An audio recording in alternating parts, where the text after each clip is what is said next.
BRS B Pharm మీద గెలిచి కాంగ్రెస్ పార్టీలో చేరనీకే నీకు సిగ్గనిపిస్తలేదాయా? ఎట్లా ఈ కష్టకాలంలో పార్టీ వదిలిపెట్టి పోవాలనిపిస్తూ ఉంది? అంటే మీ వందలాది కోట్లకి అమ్ముడు పోడు, మీ భూ పంచాయతీ లేడని నియోజకవర్గంలో ఉంటే అవి పోయి సెటిల్ చేసుకోవడానికి కోసమో మీ స్వార్థం కోసం తప్పితే కేసీఆర్ గారు నీకేం తక్కువ చేసిండు? నీ నియోజకవర్గానికి ఏం తక్కువ చేసిండు? ఈ నియోజకవర్గాన్ని మొత్తం భారతదేశమే తిరిగి చూసే విధంగా అభివృద్ధి చేసిండు కదా కేసీఆర్ గారు. ఇలా ఖచ్చితంగా సరే, నువ్వు ఇంత పెద్ద పెద్ద మాటలు మాట్లాడుతున్నావు కదా, ప్రజాస్వామ్యంలో తన్నుకునుడు గుద్దుకునుడు పెద్ద ఇష్యూ కాదు. నిజంగా తన్నుకుందామంటే రా, నువ్వు ఒక్కనివి రా, నేను ఒక్కని వస్తా, ఇద్దరం తన్నుకుందాం, ఆడ తీసుకుందాం, ఎవరికి బలవంతులో చూసుకుందాం, అదేం ప్రాబ్లం ఏం లేదు. కానీ ప్రజాస్వామ్యంలో అది ఒప్పుకోరు కదా. నీకు దమ్ము ఉంటే, నువ్వు మొగోనివే అయితే, నీకు చీమురు నెత్తురు ఉంటేనే నీ ఎమ్మెల్యే పదవికి రాజీనామా చేసి మళ్ళీ బై ఎలక్షన్కి రా, వచ్చి గెలిచి చూపి నువ్వు దమ్ము నోనని అప్పుడు ఒప్పుకుంటాను. రిజైన్ చేయి, నీకు దమ్ముంటే నువ్వు రిజైన్ చేయి అంటున్నా నేను. నీకు దమ్ముంటే నువ్వు రిజైన్ చెయ్యి. Come will go for election, ఆడ చూసుకుందాం. అది నిజమైన ప్రజాస్వామ్యం కదా. నీ దమ్మేందో, మా కేసీఆర్ నాయకత్వంలో మా దమ్మేందో మేము చూపిస్తాం. You please resign. Straight answer. నువ్వేదో తిట్టి డైవర్ట్ చేసి టాపిక్ ఏదో చేద్దామన్నా ఐ వాంట్ స్ట్రేట్ ఆన్సర్. నువ్వు బీఆర్ఎస్ పార్టీ ఎమ్మెల్యే అయితే మీరు రాండి, స్ట్రేట్గా టీఆర్ఎస్ భవన్కి పోదాము, తెలంగాణ భవన్కి పోదాము, ప్రెస్ మీట్ పెడదాము, అక్కడి నుంచి కేసీఆర్ గారి దగ్గరికి పోదాము. లేదు అంటే నువ్వు కాంగ్రెస్ పోయినవాడు నువ్వు అనుకుంటే చక్కగా రిజైన్ చేయి, ఎలక్షన్కి పోదాం, నీ దమ్మేందో మా దమ్మేందో చూసుకుందాం. రేపు మాత్రం ఖచ్చితంగా ఇవాళ పోలీస్ నిర్బంధంలో నన్ను ఆపినో, నన్నే కాదు మీడియా వాళ్ళని కూడా లోపల రానియలే, చాలాసేపు మీడియా వాళ్ళని కూడా లోపల రానియలే మీరు. ఇవాళ ఖచ్చితంగా రేపు 11 గంటలకి మేము ఆడ నుంచి బయలుదేరుతాం. ఖచ్చితంగా మీకు చెప్తా ఉన్నాం, గాంధీ గారి ఇంటికి పోతాం. గొడవకు కాదు మేము పోయేది.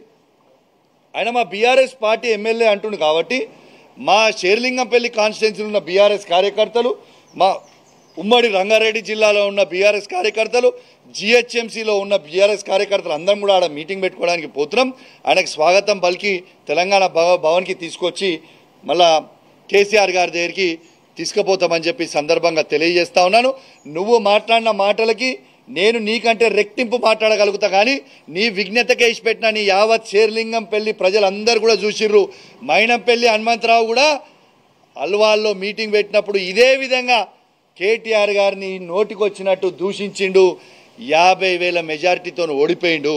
నెక్స్ట్ నీది కూడా గదే గతి పడుతుందని చెప్పి సందర్భంగా తెలియజేస్తూ సెలవు తీసుకుంటా ఉన్నాను. జై తెలంగాణ, జై కేసీఆర్. అయితే ఇప్పుడు గాంధీ గారు ఇప్పుడు 12 గంటలకు మా ఇంటికి వస్తా అని అంటే మాత్రం మోస్ట్ వెల్కమ్. రాగానే బీఆర్ఎస్ పార్టీ కండువ కప్పి లోపలికి తీసుకెళ్తాం, ఇద్దరం కలిసి భోజనం చేసుకుంటాం. భోజనం చేసి ఇక్కడి నుంచి మనము స్ట్రేట్గా తెలంగాణ భవన్కి పోదాం. తెలంగాణ భవన్లో ప్రెస్ మీట్ పెట్టి అక్కడి నుంచి స్ట్రేట్గా కేసీఆర్ గారి దగ్గరికి పోదాం. స్వాగతిస్తున్నాం, వెల్కమ్. నేను గాంధీని ఒక్కరినే కాదు బాబు, నిన్న చూసినో లేదో, నువ్వు ఇంతకుముందు చూసినో లేదో, గాంధీ గారు ఒక్కరే కాదు, దానం నాగేంద్ర గారి గురించి మాట్లాడినా, కడియం శ్రీహరి గారి గురించి మాట్లాడినా, గాంధీ గారి గురించి మాట్లాడినా, మన కృష్ణమోహన్ రెడ్డి గారి గురించి మాట్లాడినా, వెంకట్రావు గారి గురించి మాట్లాడినా, ఎవ్రీబడి పోయిన 10 ఎమ్మెల్యేలకు కూడా జవాబు చెప్తా ఉన్నాం. ఓకే, గాంధీ గారిని టార్గెట్ చేయడం అని కాదు, గాంధీ గారు అన్నారు. 10 ఎమ్మెల్యేలలో గాంధీ గారు అన్నారు. ఏమని అన్నారు గాంధీ గారు? ఆయన ఏమని అన్నారు? నేను కాంగ్రెస్ పార్టీలో చేరలేదు, నేను బీఆర్ఎస్ పార్టీ ఎమ్మెల్యేనే అని గాంధీ గారే అన్నారు కదా, నేను అనలే కదా. మా ఎమ్మెల్యే ఇంటికి నేను పోతా అన్న, తప్పేంటిది? There is nothing wrong.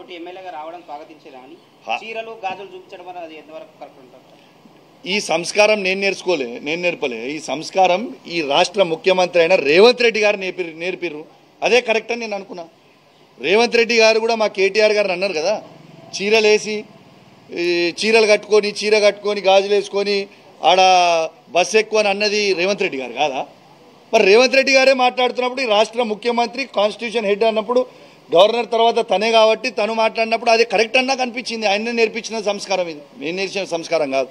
This is Revanth Reddy గారు నేర్పించిన సంస్కారం. కౌశిక్ రెడ్డి ఒక బ్రోకరు కాంగ్రెస్ పార్టీ నుంచి 10 మంది ఎమ్మెల్యేలను తీసుకొస్తా అన్నాడు ఈ పార్టీలో చేరినప్పుడు